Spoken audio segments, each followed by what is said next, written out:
Well, my friends, there was a Swtor developer stream the other day.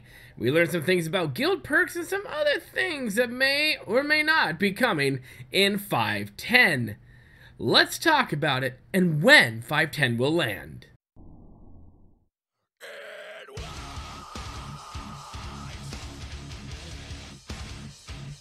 Hello my friends, Boomy here once again with another video for you, my Swtor brothers and sisters. And this is your first time on the channel, hello, my name is Boomy, duh. I'm your bearded Bioware influencer. And we got some stuff to do, so hit that subscribe button, because if you do, you'll never get the raccoon plague again. I promise you that. Don't even wait to find out, just hit the subscribe button. Just do it. You don't want to die or anything, right? Anyways, my friends, so recently we had a developer live stream when it comes to Swtor, Star Wars The Old Republic. And in this live stream, they dropped a lot of information, some of which we will hit piece by piece during this week with different videos, because there is a lot to go over when it comes to the guild, the new guild system, new guild leveling, and guild perks that are coming down the road. So here's a bit of an overview of what the stream gave us. And of course, they had a Q&A as well, and some nifty things in there. And also, of course, when 5.10 will go live. Now, let's get into it. Let's dig deep. Let's have some fun. So when it comes to conquests, there will be some new quests and objectives for you to do in Eternal Championships in the war zones and kills. They literally mean that if you kill anything while on these type of quests, it goes towards your conquest. So go, kill all the things, just do it. They have also removed Defeat the Guards, which not a lot of people have done. That's why they removed it, which makes sense, because I only did it once. And I think that was an accident years ago. But that is really nice when Swtor decides to go in, realizes that no one's doing something, so why have it in there? Let's get rid of it and perhaps add something new to it. I think that's a good refreshing thing, and it's not dead, so shut up everyone. So for guild management, now I did a video about what some of these things are going to be, so we're just going to do a little quick overview on what they are. Yeah, just here they are right now. So Guild Inspect. So Guild Inspect is coming, so this will allow you to see info on other guilds, what they have to offer, who might be in them, this, that, or the other thing. Now remember, all this stuff is live on the PTS.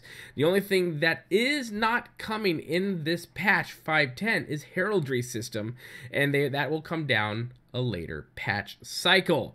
Also, we have guild logging. Like, we have this in World of Warcraft, but they're now implementing this finally into Star Wars The Old Republic. And what guild logging is, you can go in and have a better picture of what people are doing in the guild, what they might be taking out. Say it's money, say it's stuff from the guild banks or the guild vaults. This will give you a better, bigger picture of what's going on, and will also allow guild leadership to sometimes police the guild and see what's going on, take away some privileges for people, or to, make sure that everything's tidy and neat and nothing's missing. That's a good thing, right? Because it would suck to be like, yo, my guild's got like 60 million 60 million credits. Next day, we've got 2 credits. What the hell? Where'd it go? Okay, who bought the Twi'lek dancer? Seriously, who bought her? Really? I don't think she was worth that much. So there's that. Guild mail, so now you'll be able to send mail to everyone in the guild. One big mass guild shout out. Party on. So that'll be there, and don't report it as spam, because so many times we are so used to going, oh man, I got mail, and it's from a spam bot. Fun times, isn't it? Don't report your guild. That's just rude on so many levels. Now, this is a big one, and some people have had a lot of questions about it, is the guild ban legacy, where if someone's causing an issue and is a complete douche canoe inside your guild, you will be able to ban them via their legacy. Now, this does not mean that they can go back at some point, change their legacy name, get back in there, or create a couple more tunes on their account and get back in. No, this is a back-end type of thing. Oh, really? Nope. Continuing. This is a back-end thing within Swtor, so it's legacy, but if they are banned, their entire account, no matter how many tunes they make, are also banned as well, and they will not be in there to grief you. Now, if the only way they can really circumvent this is to make a brand new account. But really, I mean, is that even worth it? But there are douche canoes who have lots of paddles who for some reason have nothing else to do in life but to grief and make other players' lives hell. Aren't those people a peach? They're gonna go really far in life. Stupid unicorns.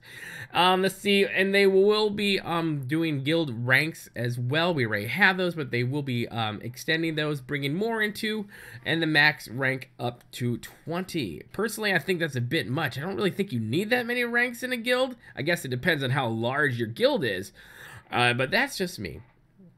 That's just me.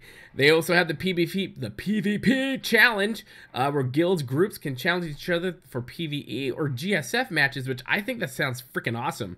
And I can totally see events being like that, especially if you're like a mega large guild and you have subsection guilds that are out there because your first guild is like so giant and like you're so popular or whatnot. And stuff, or you have friends in another guild and their guild is like, hey man, let's have some fun together, and they go and they just, you know, beat each other up for fun. It's yay, John. Let's see, for guild leveling, sorry, my earpiece, yes, breaking news, no, I'm lying. The guild XP earned via conquest points is going to be 1 conquest point equals 2 guild XP. Now we have some new stuff coming into the benefits and perks part of this part. And the perks and new bonuses, your new bonuses is 15% XP, 15% rep, and 10% CXP now for within your guilds. They also said, you know, what they're trying to do is make some things, a lot of things more fair for a small guild versus large guild. And that's been a big issue and anxiety, really, and trepidation, if I might use a big word, for some smaller guilds, whether or not this whole new system is going to be fair to them. But one of the things they are implementing is that bonuses are no longer tied to guild size, but rather by guild levels. Now you're probably like, oh my god, guild levels, that's another thing. Stand by, we're getting into that. Hold on to your beards. Let's go. You too, ladies, hold on to your beards or something. So there will be in your guild, like a leveling system and whatnot, there will be a weekly cap. So that means large guilds aren't going to be able to go in there and just blow everyone out of the water the first couple weeks or months in, and there will be just no way for a small guild to catch up. Instead, they have caps, so you can only get to a certain amount in a week, which will allow the smaller guilds to catch up, and it's really not that giant of a difference. So smaller guilds should have, with this new system, a better chance on, you know, being fairly balanced with the larger guilds. Now, when you have the larger guild, yes, there's going to be some imbalance there, and you just can't get away from that. But this will allow the smaller guilds to have a better competition, a better competing chance in some things in the world. And how this will work is a guild will roughly gain about 3 levels per week. Like I said, to make this more fair and balanced for smaller guilds via the larger guilds out there in the world. Now, when it comes to your guild perks, they will be tied to guild ships. Now, this is very awesome.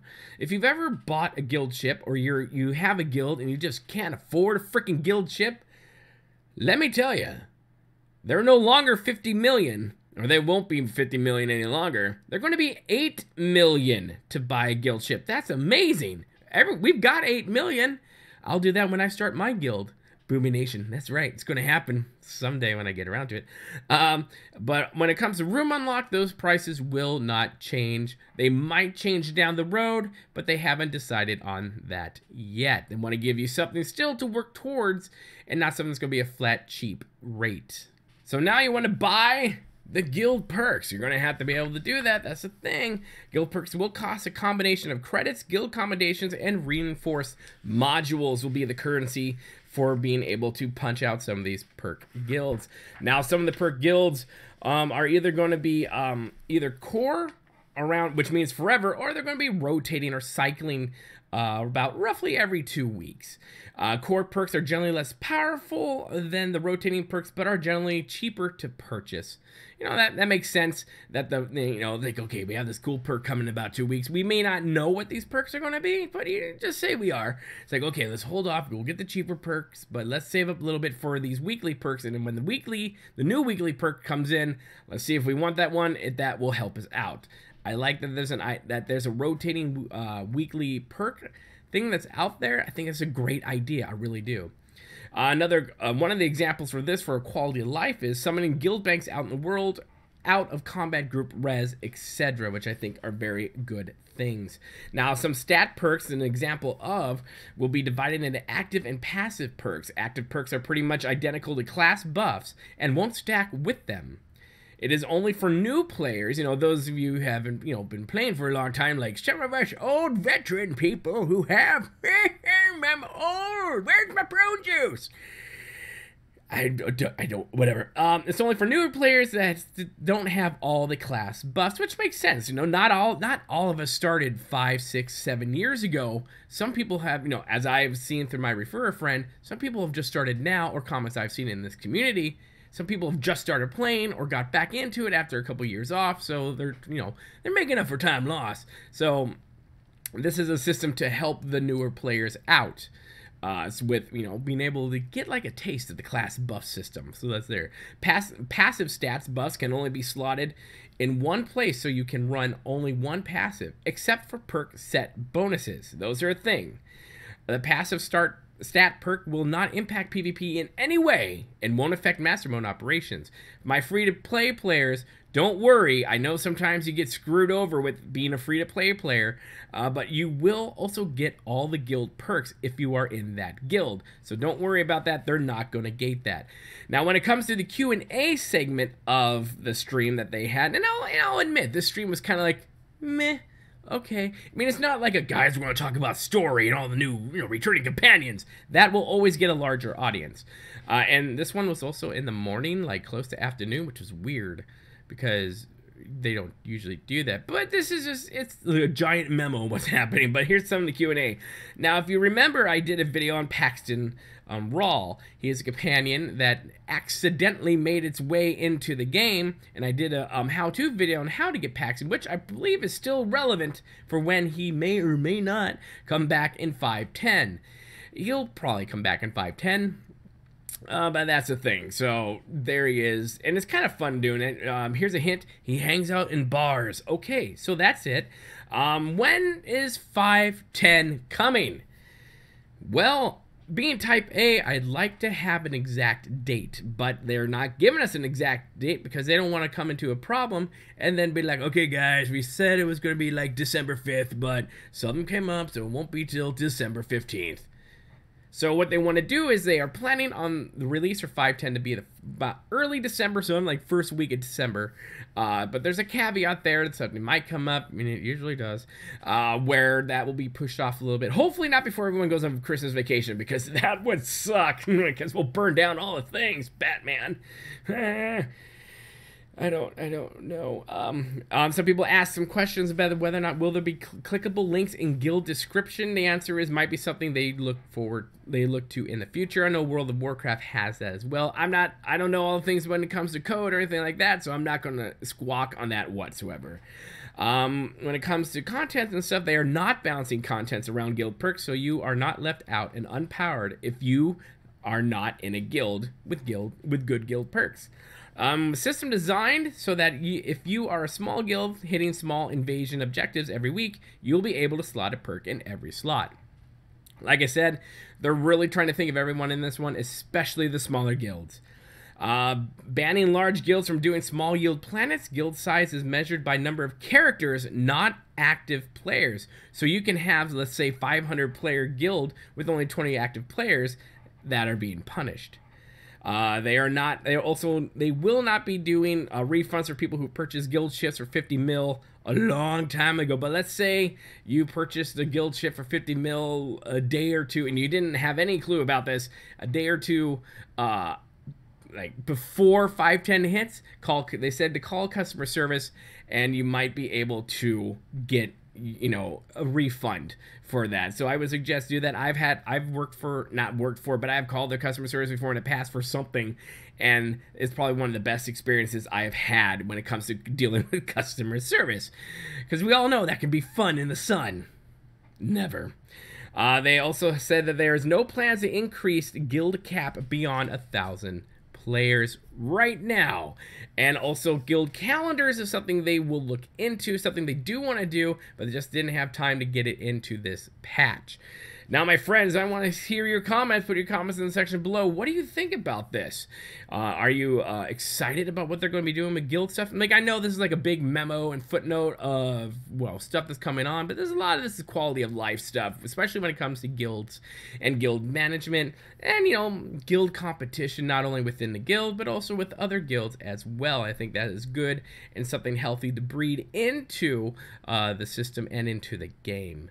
So look for more videos as we go deeper in depth into the guild perk system, and those will come out later this week. So again, put your comments in the comment section below. Also hit that like button if you like what you see here, and if you really like what you see here, you want to become part of the Freak Show, the black sheep of gaming, make sure you hit that subscribe button, become part of the family here over on the YouTubes. And of course, follow me on twitch.tv, where I do streaming as often when I can. And if you really like what you see here and you want to support the channel and myself on a more personal level, make sure you take a look at the Patreon and all the perks in there as well. My friends, have a good one. Remember to be kind. It's about community, and we'll see you later. Good day.